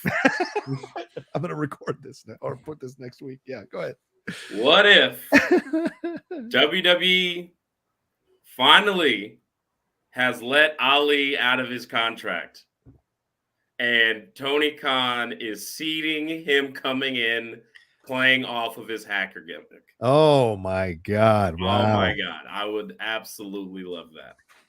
Wow. It's not bad. It's pretty good. I'd actually like that. Real. Wow. I'm just wondering if the same bots that have made all of these AEW shell accounts of hate, are they the same bots that rigged the election for Joe Biden to win? Just saying. Think about it. Not a and bad is Tony Khan a giant troll? Like that's like you guys said. Like, is he just being a giant troll? Yeah, and just being like, I'm bored. Fuck you all. Yeah, like, he could be doing that too. But like when I saw it, I said he was hacked. This cannot be real. He's not talking like this. This isn't a real thing. And then it's real, and he doubled down. What? One more thing on this, Chris and Aaron. Becky responded. Yes, she did. An independent study confirmed that much of the staunch anti-Becky in-arena booers aren't real individuals. It's a staff running thousands of AI, an army of bots. Look closely. These aren't real people. Who'd pay for such a wildly expensive thing? Oh, Becky, Bianca Belair did. We didn't talk about this on our night one recap. Becky Lynch came out to a mother effing Marvel Studios entrance at WrestleMania, and it was badass. Yeah. True. Very true. I wonder what that means. We shall see. Let's see. JB says Tony's got 5 shows he's writing for. Doesn't Rocha have like 50? But look at that baby butt, smooth skin. Jesus Christ. Rocha, let him in on your secret. Well, I'm working out a deal with that. I've been using some skincare, so it's very nice of you to say that. But yes, Geology. Go and get some Geology. I've been using them for the last 6 months. It's changed the look of my face. Not even lying. So, but yes, thank you very much. And I don't write the shows. There's a difference there. Tony's doing a lot of writing. So, all right, let's move on to our next thing here, and keep sending in your Streamlabs and Super Chats as we go along. What do we got, Aaron? Yeah, I write the show, you dick. Anyway, let's move on here. I'm just kidding. Hey, we're going to talk about AEW. We're going to light the fuse, bring the booms, Dynamite. Adam Cole, defeated Christian in a great match. Hangman Page comes out, not in the Tesla, to confront Cole and inform him that they will be having a title match in a Texas death match. Yeah. Samoa Joe made his debut and defeated Max Caster with ye old muscle buster and qualified for the Owen Hart tournament. See, it's not a tournament matchup. It's like a play-in thing. That confused me at first. I just want to clarify that for everybody. Captain Sean Dean defeated Sean Spears with help from Wardlow. Ty Conti and Sammy Guevara were on during the break. I know some people don't see this, but it's on Fight. Like I was watching it on Fight TV, and they do this instead of showing commercials. It was Ty Conti and Sammy Guevara with like signs during the break. Yeah. And the crowd chanted, "Shut the F up and go away," which is great for babyface. He's fantastic. Yeah. Eddie Kingston, Santana, and Ortiz will face 3 members of the Jericho Appreciation Society next week, it was announced. Jade Cargill cut a promo on Marina Shafir. If you don't recall, Marina Shafir had a vignette that called her the problem. That's her nickname. And Jade Cargill said, "I'm the problem solver." So shout out to Jade Cargill for a great line and great sunglasses. It was also announced that Sean Spears will take on Wardlow next week. The Hardys, Matt and Jeff, defeated the Butcher and the Blade. Yeah. Hikaru Shida defeated Julia Hart to qualify for the Owen Hart tournament on the women's side. Swerve was attacked by Ricky Starks and Powerhouse Hobbs backstage when Keith Lee made the save and literally put Hobbs through a wall. FTR defeated the Young Bucks to retain both their Ring of Honor Tag Team titles and the AAA Tag Team Championships. Guys, thoughts on Dynamite this week? Chris, go ahead, my man. I mean, consistency, thy name is AEW. It's just they just know how to do weekly television, man. It's still there's still like little things that they don't have the benefit of years and years and years and years of doing this that they mess up on from time to time. But the quality of the content is there. Yeah. It's just absolutely there. I mean, Christian, again, another guy who we thought was done years ago, was relegated to WWE Network, doing shows with Edge, doing backstage content. And now he's having incredible competitive matches with Adam Cole, of all people, and teasing a heel turn on the Best Friends and everything. Like, he's doing some of the best work in his career in the last decade, I would say. It's great for Christian. Love that Adam Cole has a signature match now, apparently. Always love that idea of big main event wrestlers who kind of had their own thing. The Undertaker with the casket match. I mean, it can go left too. I don't need to see Raven is a friend of mine. I'm sorry. The Raven's House of Horrors, Clockwork Orange, whatever the fuck. We don't need stuff like that. But, even Edge and Christian and the Hardys with the TLC matches, et cetera, et cetera. Like I've always kind of loved that wrinkle. And it gives more dynamism to Hangman Page as a character. Samoa Joe. I had for years been like, why doesn't he do the Muscle Buster in WWE? He always teased it occasionally. He'd put people on the top rope and then pick them up, but they'd always reverse it before he could drop it, and only on the main roster. He did it when he was in NXT. I never understood why they didn't give him that move. He's back to form. He looks great. He looks motivated. You know what I mean? He has a story. You know what I mean? He's here for the titles. It doesn't take much when you have performers like that. You don't have to have this super intricate angle or plot to what they're doing. I'm here now. They kept me in a backstage role. I tried to give back to the business. Now I'm going to kill everyone. Great. Fantastic. And now he's taking on Murder Grandpa next week. Let's go. Who don't want to see that? Come on now. Oh, I'm all about it. I'm all about Samoa Joe and AEW so far. And in Ring of Honor, apparently. Is double duty Joe. Let's see. Someone said this on Twitter, and I agree. Every time Sean Spears does an entrance, I just want the water to pour on him like Flashdance, and just take in the sexy and just get moist for us one time. Aaron, you're looking at me funny. We'll just move on. Him or his wife? But yeah, it's. I love the antagonism that Wardlow is giving to the Pinnacle. God, they're doing it right. I didn't like the very first instance when security held him back. No, he needs to kick security's ass every week, every single week. They should not be able to hold him. So that's building up to the eventual match with MJF very nicely.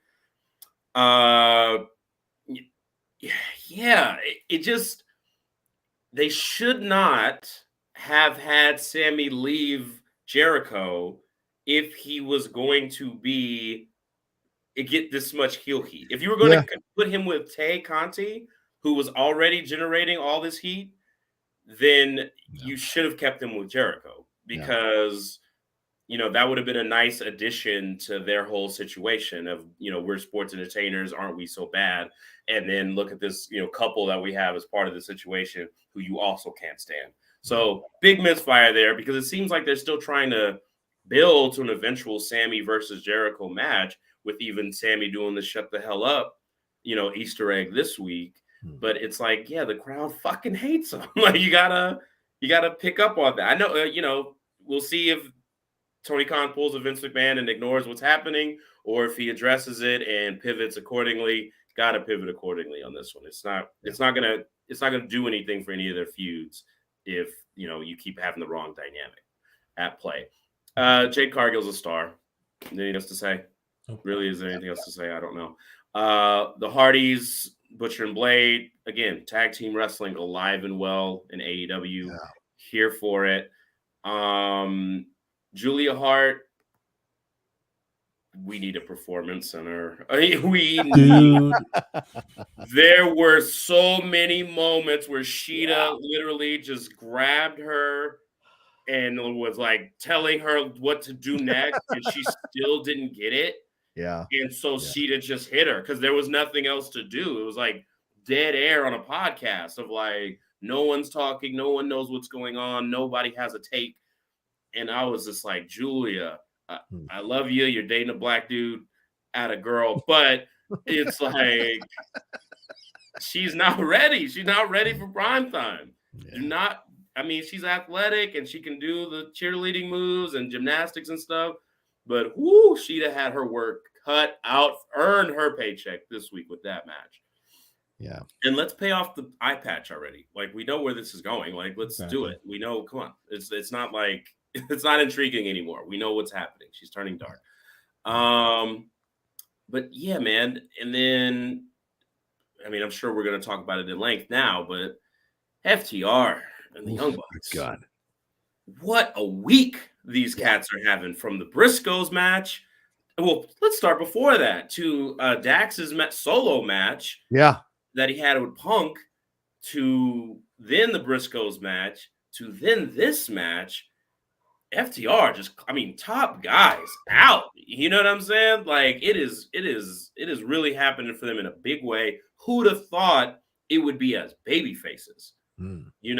Everyone talks about, the heel dynamic and how it generally works the best for wrestlers that have personality. These dudes are doing it the right way as babyface tag wrestlers. Everyone thought that they were the new Midnight Express. They're the new Rock and Roll Express, basically. Yeah. The way that they get the heat on and then do the big comebacks and then hit the moves out, the friggin' sharpshooter in stereo that they did onto the Young Bucks. And just what perfect foils for them. Yeah. Because they're Bret Hart guys through and through. Young Bucks are obviously Shawn Michaels guys through and through and through. So keeping that spirit alive in the whole thing.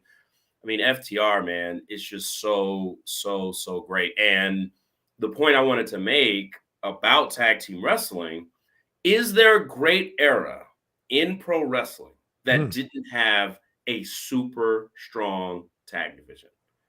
I can't think of one. Old NWA days, like I just said, with the Midnight Express and Rock and Roll and any other amalgamations of teams you want to talk about from that era. Yeah. Let's talk about the 80s. Tons of them. Yeah. You know what I'm saying? We can go Strike Force. We can go Demolition. We can do Road Warriors. We can do whoever you want. Talk about the Hart Foundation. Yep. You know what I mean? Let's roll it into the Attitude Era where we had the New Age Outlaws. You know what I mean? And there's always a strong tag division in the most definable eras of wrestling. Even, again, the 2003 beginnings of the Ruthless Aggression. We have the SmackDown 7, who are all in tag teams at the time. It just is what it is, man. It's an important part of the whole dynamic of a pro wrestling program. And the fact that WWE consistently doesn't give their tag team stories, breaks them up as soon as they catch momentum. And, but then they get lightning in a bottle with things like RK Bro, and they don't know how to capitalize on it. AEW is doing the Lord's work in waking up the tag team division and putting a spotlight on them and having it main event a show. I don't even remember the last time a tag match main evented a show that wasn't, main event guy and main event guy B going against some evil guy. You know what I mean? No, this was two tag teams being main eventing a show and absolutely delivering it. Kudos. Yeah. Love tag team wrestling. Fair enough. I'm not going to say too much. Here's what I'll say. The FTR Young Bucks, that was here's what I'll say about AEW right now. They are in that sweet spot of the best of NXT and the best of WWE kind of mixed together. They are they ascend to the heights of the best of WWE, yet they maintain what really made it work over at NXT, the black and gold vibe to it. Those matches are pay-per-view level matches that you're getting on a fucking Wednesday night. Just random Wednesday night, FTR versus the Young Bucks. That was an incredible match.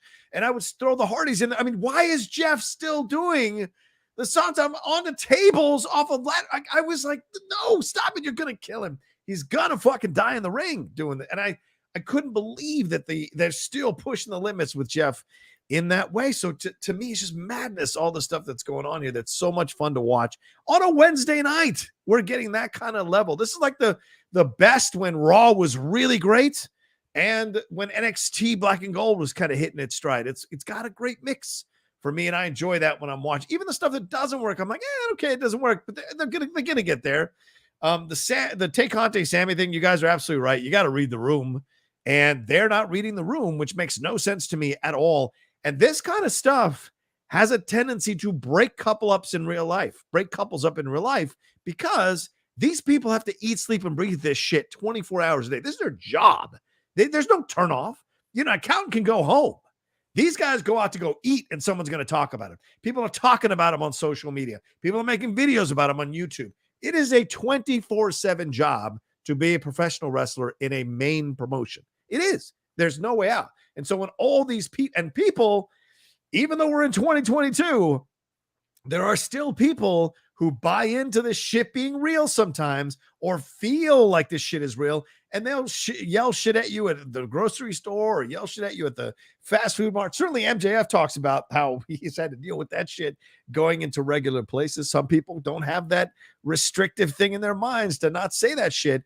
That will eventually grate on a relationship. So, you know, they've got to understand what they've got here with Tay and Sammy and what they could be ruining if they don't figure out how to kind of pivot on this and do a better job with it. We shall see in the end if they do that as well. And I just don't know why is the Chris Jericho match a big deal? I get it because he's breaking out, but I don't know if beating Jericho really elevates Sammy to the next level. I feel like get that match out of the way, then let's move on to the bigger things. And I don't know if Tay is going to be around for that to happen for sure. Yeah, you're right about Julia Hart. She reminds me of a young Alexa Bliss, although I think Alexa Bliss was a little bit better at this level of her, at this stage of her progression. She was a little bit better. So we'll see if that ends up working out. Love the Keith Lee Hobbs stuff. That is great that they're still kind of checking in on that and making sure that works. And of course, Samoa Joe coming back. So good to see Samoa Joe coming back. Still got some years left in those old bones, motherfucker. Don't get hurt. That's my fear. Don't get hurt, and especially with that next match. For the love of God, don't get hurt. So, shout out to Max Caster, though. By the way, yeah. The rap leading into the rap was good. Oh my fantastic. God, yeah, fantastic. Talked about the injury proneness. Talked about how he was the champion when AEW was beating them in the ratings like that. Yeah. Well done, my friend. I want to know if he ran that by Joe. I don't want you to kill me. Can I run this rap by you, please? Out of respect for him. So, all right, where are we at, Aaron? Do you have thoughts on this too as well on AEW Dynamite? It doesn't take much to get Samoa Joe like back. You know what I'm saying? Like, true. All you got to do is just make him look like, hey Joe, just be angry. Just go beat the shit out of somebody. And it works. Yeah. They did outlaw the Muscle Buster in WWE because he did hurt Tyson Kidd and end his career. Which is bullshit. Rollins destroyed Sting and he still gets to do the buckle bomb. It is bullshit. Hold on. It was an accident, but he did get to use it in his last NXT match against Cross. He beat Karrion Kross with the Muscle Buster, so he did get to use it. But it was good to see it. It was good to see it again. I'm going to compliment Sandwich this episode of Dynamite. Like Adam Cole and Christian was great. Samoa Joe, great. The middle of the show, I don't care. I thought the Hardys and Butcher and Blade was awful, and really? I don't know what we're doing here. Okay. What are the rules of that match? Nobody fucking knows. That's fair. Jeff Hardy was eliminated, yet came back and won, but whatever. That's true. Julia Hart, you are correct to compare her to Alexa Bliss because she did the Twisted Bliss to Hikaru Shida and missed and landed knees first. Yeah. And I said, oh God, that had to be awful. And then Shida throwing in the forearm, and then the worst, softest spinning knee strike I've ever seen in my life. I don't think she could have cut paper with that. Yeah. I was like, what is this? So that was bad. And then Swerve and Hobbs, great. All that was great. FTR and the Bucks, I'm gonna say that, you know, they have the midnight aesthetic. They got the rock and roll kind of thing going on, but I still think they're more Arn and Tully, even to the point where Dax is doing the rope rebound powerbomb just like Tully used to do. So that's all well and good. I think it's kind of weird that it took like however long FTR's been on main eventing WWE and stuff, like 8 years or something, for people to realize that they're like really fucking good. Like, yeah, they're good. They're like the best tag team in the world. People have been screaming it at you for a long time. And then for the longest time, like AEW wouldn't even put them in tag matches on TV. They were always in like a 6-man or a 4-man or blood and guts. And you just didn't see them be tag team wrestlers. And then when they were, it's like, oh man, these guys tear it up. And yeah, we know. They had great matches in NXT with Alpha Academy, or not Alpha Academy, American Alpha, when it was Jason Jordan and Gable and Ciampa and Gargano and all those guys. And then they, you know, come to WWE, the main roster, and they blow it. And so they come to AEW, they lose to the Bucks immediately. They kind of disappear. They get in the Pinnacle. Then they just start tearing it up. Them and the Briscoes tore it up. Them and the Bucks tore it up. Like we said last week, I think there was a little pushback on the Young Bucks having a good match. And I said, well, if the Young Bucks want to on any given night, and I am no fan of theirs, if they want to on any given night, they can have a great match. This was an example of that. They had a great match together. And I think the FTR had 2 like 4-star matches, 5-star matches in 1 week. Which is pretty fucking cool. So shout out to them. Shout out to them for killing it. It doesn't surprise me, but I'm just kind of half and half on Dynamite. I mean, I'm one of those people that hasn't been the biggest FTR fan. I'm not gonna lie to you. I haven't been, because they're kind of boring on the mic. I find them boring on the mic, and they're so old school. But this, as Chris mentioned earlier, the chemistry between these 4 is fucking incredible. And they are perfect foils for each other, as you said, because of the styles and what they're reflecting. And so this match it made me an FTR fan now for the first time ever. I was like, okay, now I'm down. Now I want to see more. Now I want to see, I really want to invest in what they're doing. I didn't invest in them before. I was like, oh yeah, they're fine. But this is the match that really got me over. You know, they're a little too old school for me, even for me. And so I was waiting for a match that really kind of blew my mind. And this one absolutely did it. So, you know, I will speak for the people that weren't the biggest fans. That may be the reason why there's been such a kind of hesitancy to fully embrace FTR from other wrestling fans, you know. So I just want to throw that in there. You're fired. Yeah, you can do that. Sure. All right, let's get into some Streamlabs and some super chats that came through. Last Cinema Seller said, sadly, no cup for you, Aaron. I did tweet you guys pics from the event. The stadium was very impressive. I yelled at some guy for wearing Wolfpack colors. I did order some WrestleMania shirts, awaiting their arrival in Hawaii. I've already booked my hotels for SoFi. Jesus. Last Cinema Sailor. Did you come into some money, son? Ah, damn. Respect. Let's see here. What else? Justin Toner says, hi guys, overall enjoyed Mania Night 1, the better night for sure. I'm worried for Gunter Walter on SmackDown, but if he keeps squashing jobbers like he did last night, that's the way to go.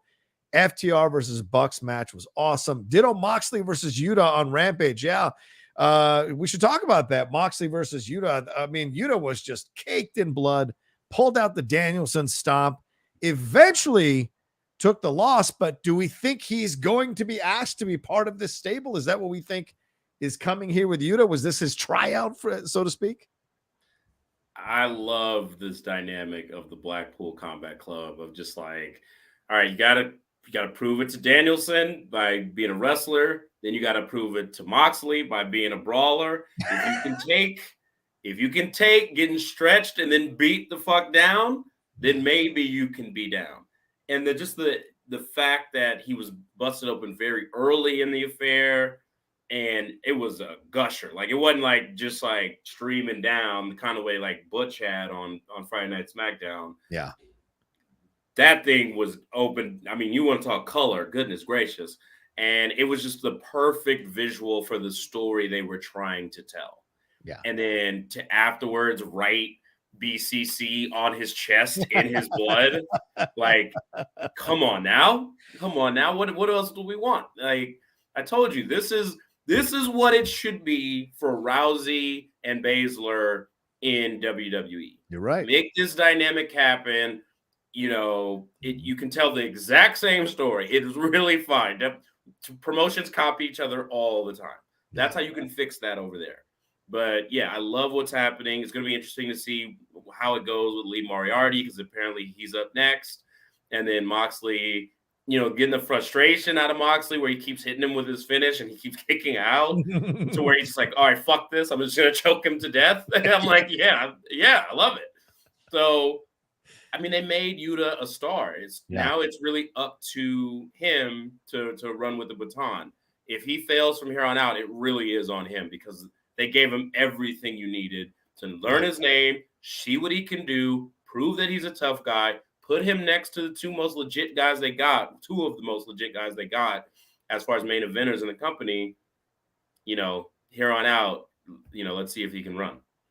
Yeah, I mean, you mentioned the Moxley thing and the Danielson thing. There's another step in that initiation.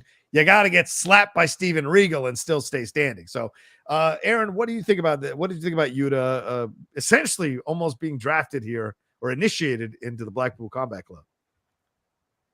Not as high on it. Okay. It's cool. It's cool and all. My only problem with it is really that, Wheeler Yuta is the Ring of Honor pure champion, and he gets his ass whooped. And it's like, but he's a champion at Ring of Honor. Yeah, look who's beating. I mean, his come ass. on, Aaron. Come on. There's levels to this.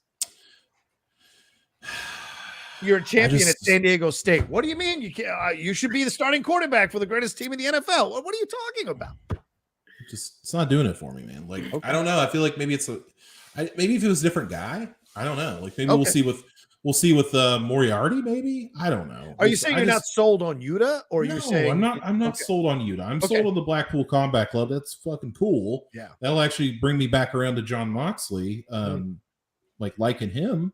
But it's like Tony Khan put a tweet out. It's like, a star is born in Wheeler Yuta. And I'm like, brother. Like, I understand that you're pushing him to the moon, and I He's get the it. owner. Come on. I know, and that's also part of the problem. Okay, it's just like, I get it. I get that you're pushing him to the moon and you want him to do these things. Now, hold on. I reserve the right that if Yuta comes out next week in a suit with the Blackpool Combat Club and he's just like very quiet, like just standing around, just watching and taking notes. Yeah, I'm in.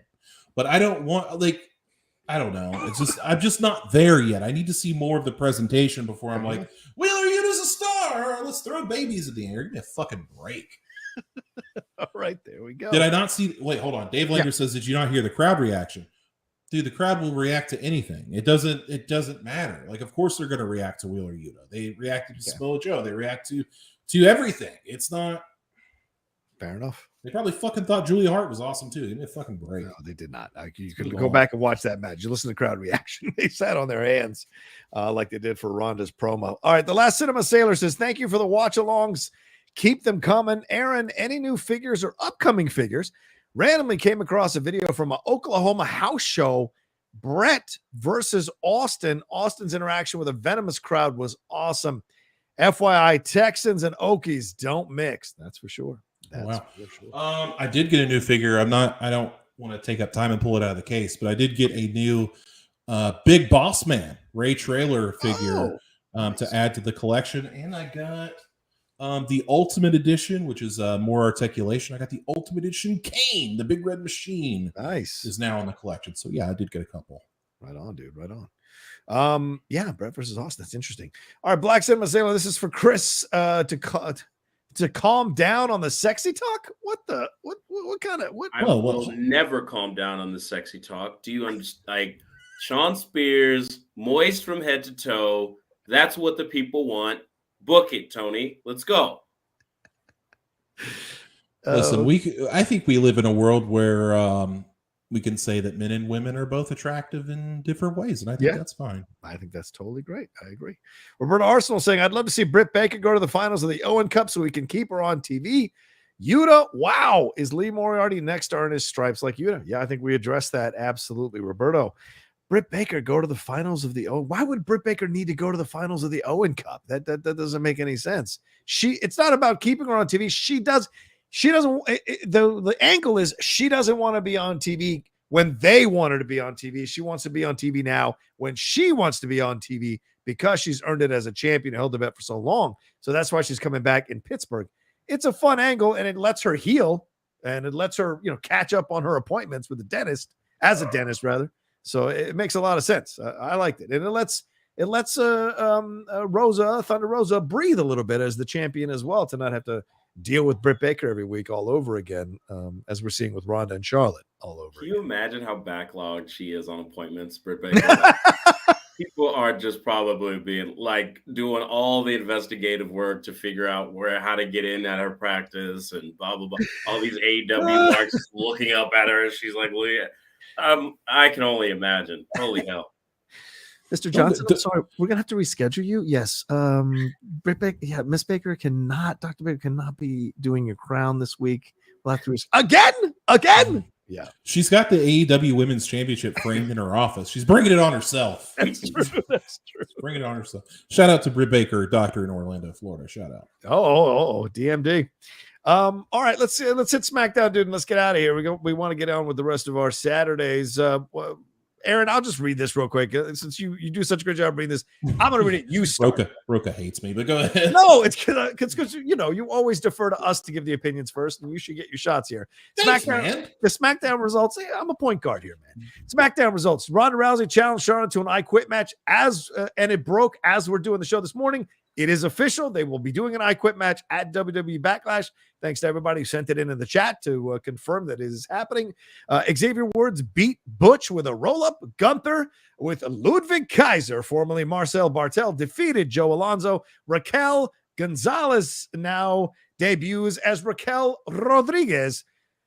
Look, Latino names are not interchangeable, motherfuckers. Anyway, it's my own thing. Madcap Moss and Corbin brawled because, as Chris said, they don't believe in friendship. Drew McIntyre defeated Sami Zayn, having a very bad week, Sammy.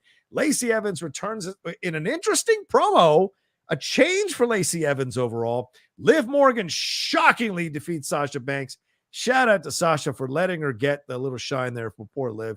Roman cuts a promo, suggests the Usos unify the tag titles, as we mentioned earlier, by going to Raw. And then Nakamura, patron saint of the Strong Style show, will now take on Roman possibly as his next challenger. So, Aaron, I go to you. Thoughts on SmackDown? First of all, I want to put this in there because Roman did something that I don't think a lot of people realized. When he cut the promo, first of all, it's so fucking good. But when he was cutting the promo when Nakamura was in the ring and he said, you're talking about, yeah, man, you lost your partner. You know that Rick? And then the crowd said Boogs. And then Roman said, Rick Boogs. He put over Rick Boogs. Yeah. Like it's a little subtle touch. I like that, my tribal chief. And then he said, he brings in Nakamura and he says, come get some of this bloodline love. And then he goes to give him the hug. And of course, the Usos super kick him. And we're off to the races. But this felt more like the Raw after WrestleMania than it should. This felt more Raw than Raw did. Okay. To me, good to see. Like we talked about Gunther with Ludwig Kaiser. I don't hate the name. I don't hate it. I'm going to be honest with you because Marcel Bartel is kind of hard to say, and I'm sure Vince saw it and was like, "This name fucking rhymes. That's stupid. Let's name him Ludwig Kaiser." We had Ludwig Borga. He turned out to be a white supremacist. So let's just not do this. But yeah, so there's that. Raquel, John, I'm 100% with you. Raquel Gonzalez debuts as Raquel Rodriguez. She was Reina Gonzalez, then she's Raquel Gonzalez, now she's Raquel Rodriguez. Stop it. I know Moon Knight is happening. I know Moon Knight is happening, and dissociative identity disorder is now the talk of the town. But don't do this with someone like Raquel. It worked fine. Like, and someone on Twitter came at me. They're like, well, Raquel Rodriguez is her real name. I'm like, first of all, no, it's fucking not. But it's Victoria. But what are you talking about? It's terrible. And I know like WWE changes names. It's not a big deal. This one shouldn't be a big deal. I don't know why I'm more upset about this one than Ludwig Kaiser. Like, I don't know, but whatever. Lacey Evans, man. Like, I don't know if it's a shoot, what she was talking about. I would hope that it is. Yeah. Because I don't know if everybody caught the promo, but it's heavy. Like, it's not just your typical bullshit. Like, it's heavy. Yeah. And I think it really endeared Lacey Evans to being a babyface. And we'll, for her to do that, we're long gone. We've already forgot about the Ric Flair stuff and her being pregnant with Rick's kid and whatever weird shit they were doing. Yeah. If they can rebuild Lacey Evans as this badass, she's athletic enough and she does enough good stuff where this could really work for her. Yeah. So I'd like to see her run with it. And see what she can do. And I like Lacey Evans, always did since NXT. Liv Morgan beating Sasha Banks, no thank you. Yeah. I don't want that. And then Ronda Rousey, to me, the horses are out of the barn. I'm done. We're done here. I was told by a very close friend of mine that Roman Reigns is not the biggest draw in WWE. It's Ronda Rousey. Wow. And I said, brother, after this weekend in SmackDown, I cannot get down with that. Yeah, I cannot get down with that 100%. It's bad.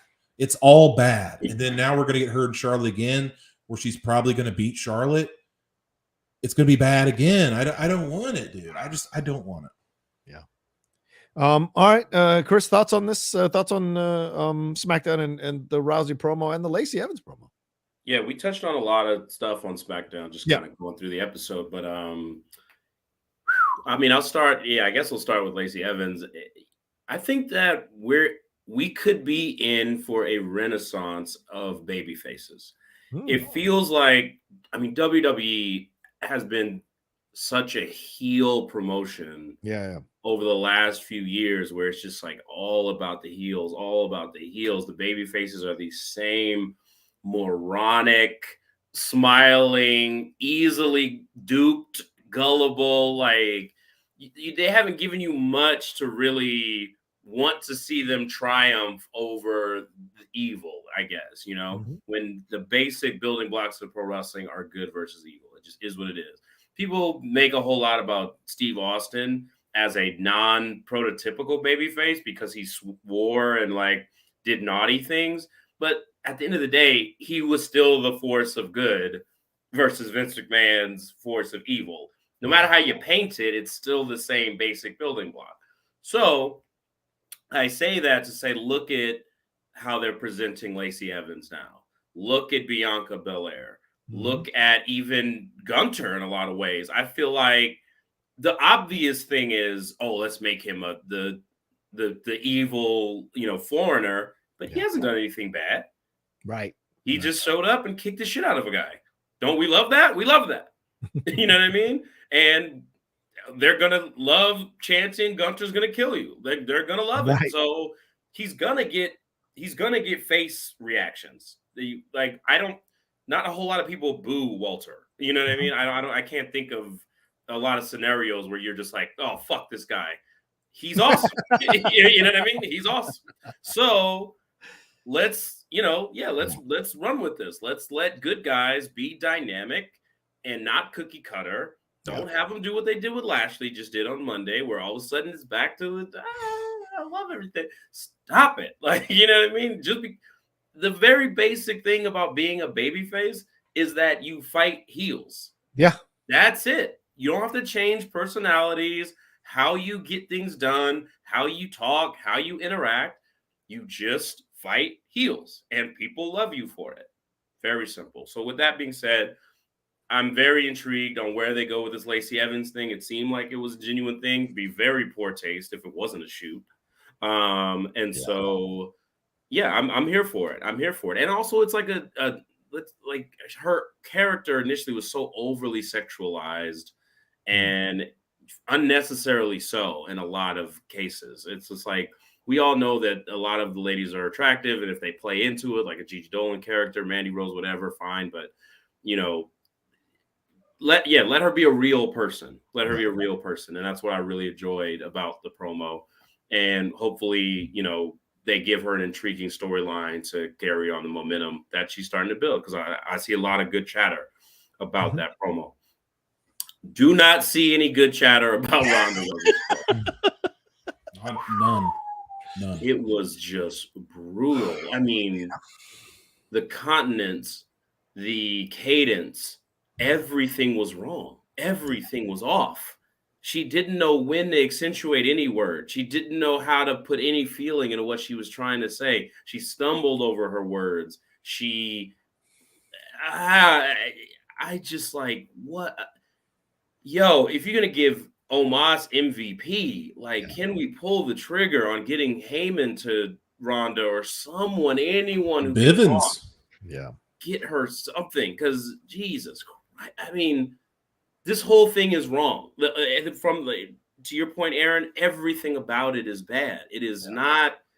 Now we're gonna have an I Quit match, again, and where they're trying to make us believe somehow that heads up, Charlotte can fight Ronda Rousey. You know what I mean? It's just like, it's not. You can't even. Nikita, get to the main roster and deliver us from this. Like, just come on. I can't with Ronda anymore. I'm with you, Aaron. They've overexposed her. They've completely left her out to dry. This whole return has been a failure. I hate to be overly negative about it because I think that she can be a good character. I don't think it's unsalvageable like Omos. You know what I mean? I think that she can do a whole lot. And she has been super over in the past. The way they handled her at WrestleMania for her debut was fantastic. The way that her first run, even though her first heel run was pretty good. Yeah. So it's just like, man, come on. I think that, I think that's the foundational issue here. And I'm not going to speak too much because we got to wrap up on the show, but that's the foundational issue here is the potential that we all see for the Ronda situation. I think that's what's so frustrating. She's not someone that's just coming in and parachuting in and can't do it and is just relying on her status, right?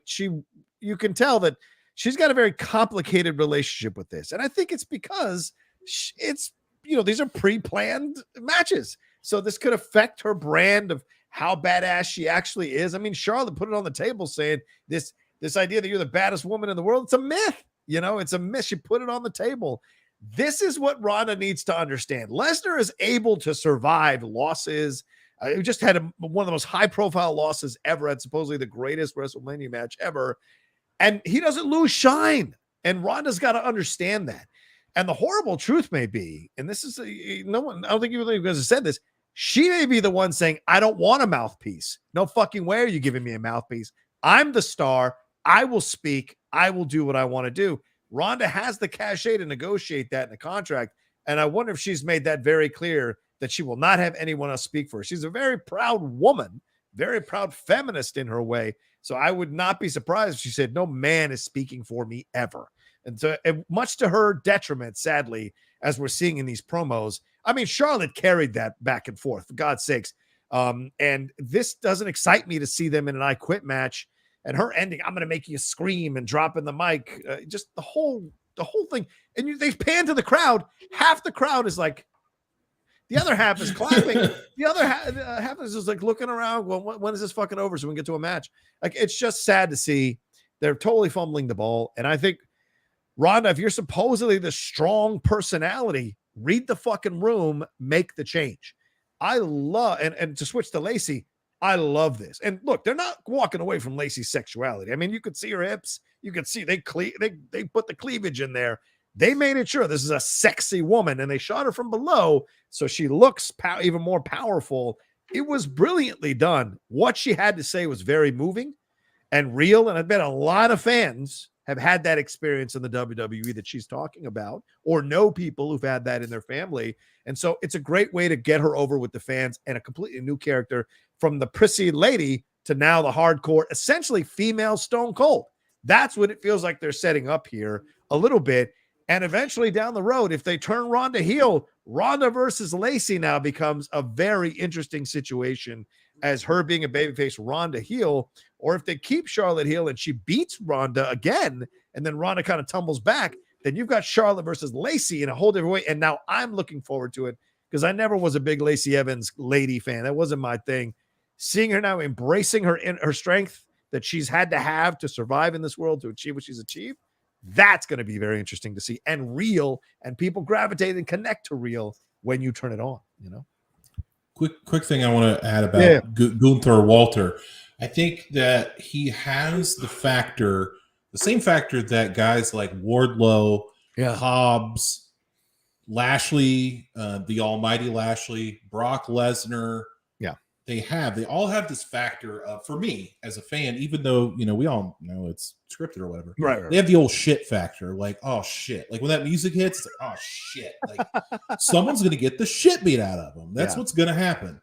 And Brock Lesnar has that. Wardlow is getting that with beating up the security. That's why I'm more high on Wardlow and excited for that than I am about Wheeler Yuta, because I think it works better. Lacey Evans, they essentially watch Glow and they're like, I like that Liberty Bell character. Yeah. Let's make her Liberty Bell. And they did for a long time. She was fucking Liberty Bell. And now they've changed it to where it looks like she's going to be like this militarized, like badass, which she was. So shout out to her. Yeah, she was a Marine. And so it'll work. It'll work. I think it will work for her. So Gunther, good. I know if Ronda doesn't want a man, fine. But give her Bivens, man. Let Bivens come up and do it. Like the Diamond Mine stuff. Let him come up and do that. There's plenty of women who could talk too. Sure, you know what I mean? sure. Like, The chat is mentioning Paige. That could be an interesting way to combo those two. Yeah, why not? Yeah, there are plenty of women. Natalie should fucking retire. Should retire and become a fucking manager. Natalia could do it. I mean, LA Knight. Why is LA Knight not on SmackDown? God. Fair point. All right. Well, there we go. Let's wrap it up there. And let's real quick, as a personal note, RIP to Dwayne Haskins, who sadly was killed last night, hit by a car. And as a guy who, I know this is not sports necessarily, but I don't get to talk much sports on the channel much anymore. So I'm gonna throw this in there. It's a sad situation. And even sadder, the Tammy Sitch situation as well, with her and the DUI and her killing somebody. Just these are things, people, just take care of yourselves. Be aware of your surroundings. Don't get into situations like this. Don't end up being a headline in your local newspaper because of this kind of stuff. We enjoy having fun, Rebel Rising. We want you around. Don't do stupid shit is what I'm essentially trying to say. So, all right, well, let's get on. We're not saying Dwayne Haskins did stupid shit. No, I'm just saying be aware of your surroundings. Don't know what happened there, but it's sad, very sad. And Adam Schefter, do better with your fucking tweet, you clown. Whew. You absolute fucking clown. I swear to God, if anyone deserves a slap for that fucking, for saying anything, that fucking tweet, you should get slapped for that fucking tweet. For sure. All right, let's get on out of here and let's say goodbye. Chris Burns, tell people where they can find you, brother. Another fun show with you, my man. Chris_please. If you're in the LA area, I got another comedy show at the Comedy Store this Monday, so come on down. Right on. Aaron Turner, another fun show, my man. Yeah, man. At Twitter, only Aaron Turner. TikTok, strong_style_live. Shout out to our newest follower, Trish Stratus. I don't know if it's her team. I don't know if it's her controlling it. Trish is on the team. So shout out to Trish. Nice. But yeah, so follow us there. We're doing stuff. I'm going to try to post more. I haven't posted in a bit. I've been busy doing stuff, but yeah, check us out. Right on, man. Good stuff on that, Aaron, for sure. As for me, you can follow me at The Rocha Says on Twitter, Instagram, and TikTok, The Outlaw Nation on Twitch, and subscribe to the channel down below. Hit that subscribe button, hit that bell button so you see what we're doing, everything we got going on here. And don't forget, we'll be back later on today. The Outlaw Nation will be at 3 p.m. PT with the Ultimate Schmodown After Show. Brother Lomas and Rager Rick Radis are the guests today. So tune in for that great crew at 3 p.m. PT. And tomorrow there'll be some content on the channel as well. Look for all of that. You all are amazing. Take care of yourselves. Be well. And we'll talk to you next time with another brand new episode of Strong Style. Peace.